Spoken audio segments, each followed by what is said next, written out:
Chicago's Morning Answer with Dan Proft and Amy Jacobson on AM 560. The Answer.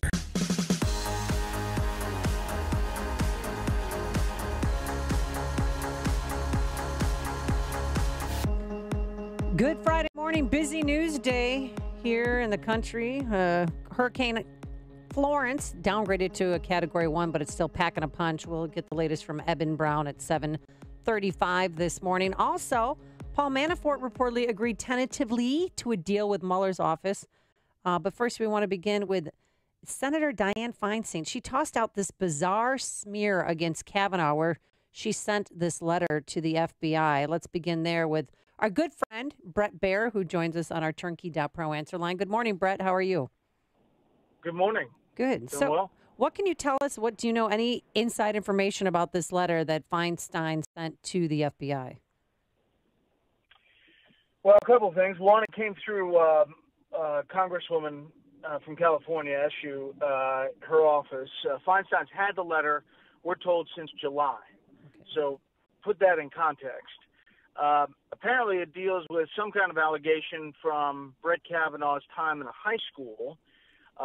And as far as the details, we don't know. It's something to do with being locked in a closet, something we don't know the details. But it's from high school. I mean, right. Do you think they're going to take that into account?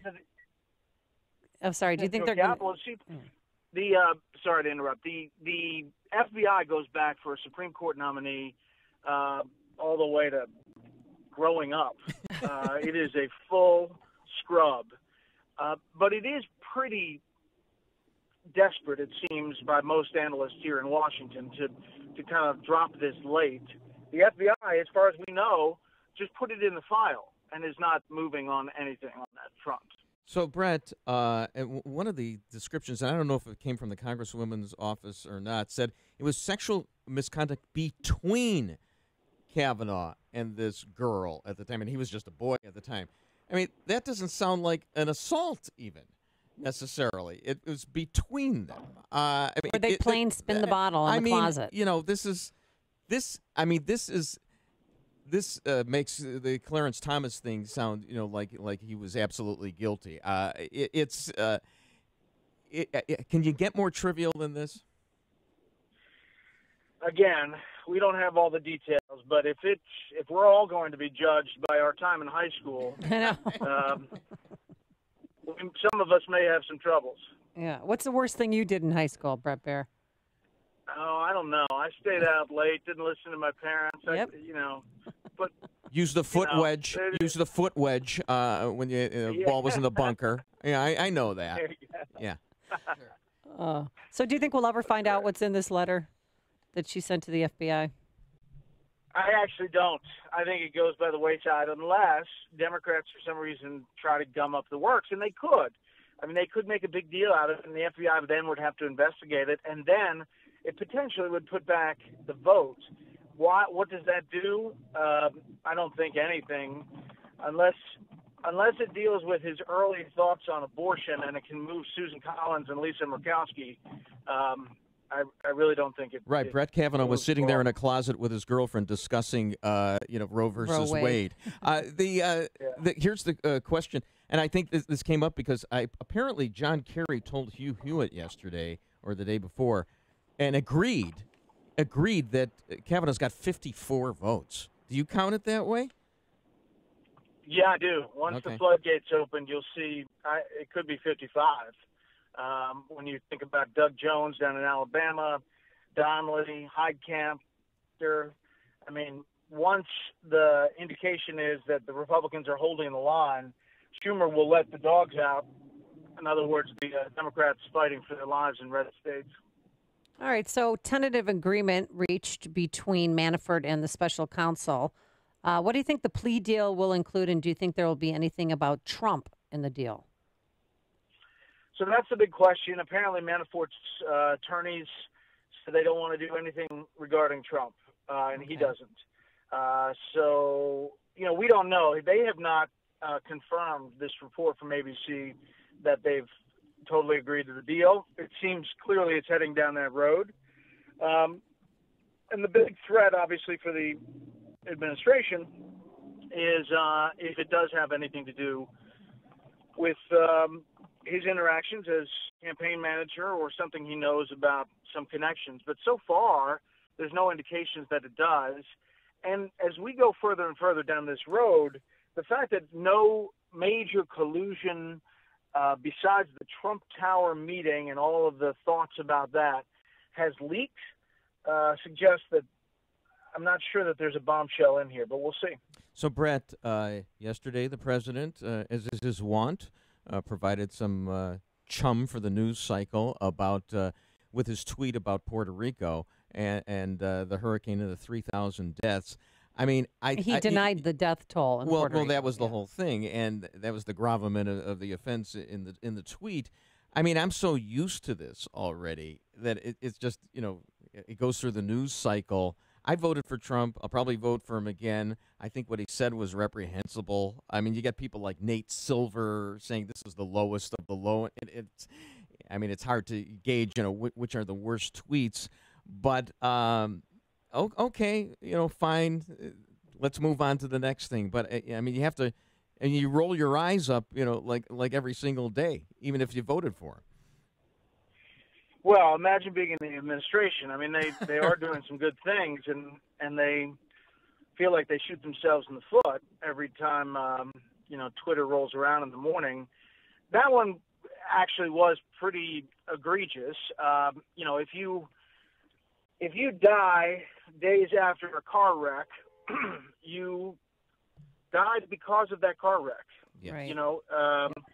If you are one of the thousands who died in the wake of Hurricane Maria because you didn't have electricity for a month, the catalyst that caused that was Hurricane Maria. So you can, argue the nuance here, but arguing seems futile when you're talking about people who died. Well, and then he went on to blame that this was done by the Democrats in order to make me look as bad as possible.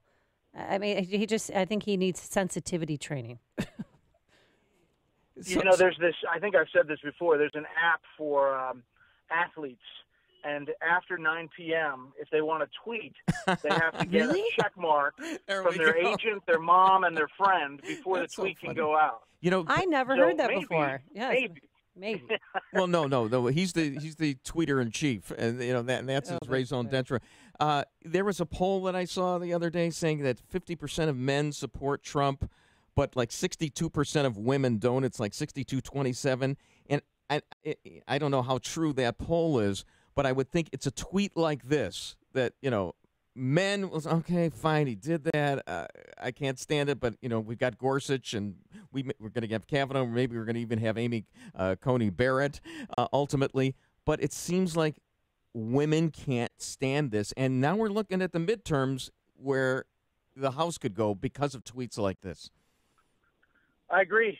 If you took only, for example, if he had just tweeted that FEMA spent more time and money than the last 3 disasters combined in Puerto Rico, and we're sorry for the loss. Yep. It would have been a totally different deal. And for those suburban districts around big cities, and these are swing states where there's a key Senate or House races, there are not only soccer moms, but working moms and college-educated moms and college-educated single women who are just fed up with the outrage machine, and Democrats could pick up because of that. Bret, why is it the women-men distinction? I mean, that's what's interesting to me. Maybe Amy you can chime in here, but I mean, why would that be? I mean, I thought men and women are the same. That's stop. what we're. Bret Baier, I don't know. There's this book, Mars and Venus. It's really good. Well, when are you going to have John Gray on again in the hot seat? Come on. So, Bret Baier, you've covered. Yeah, you were a reporter, I think, in Tampa, correct? No, I was down in Atlanta, but I covered 17 hurricanes and tropical storms. Well, are you going to be? Obviously, you're going to be covering Hurricane Florence this evening on your show. From the dampness of the anchor studio, yes. Okay. And Bret, finally, who do you like in the FedEx Cup? I know they're not playing this weekend, but I made my wife watch this. So I'd like to say, well, Bret Baier, because all she really just wants to watch is you. and I want to watch Yes. the golf all the time, and I know you want to watch the golf, and you don't even want to watch you. But I DVR. but so, who do you like? Who do you like in the FedEx? You know what I like? You know who I like? I like Justin Thomas because he's won it before, knows what it takes. And I would watch Tiger. I mean, who knows? Oh, my Any one of goodness. those 30 could.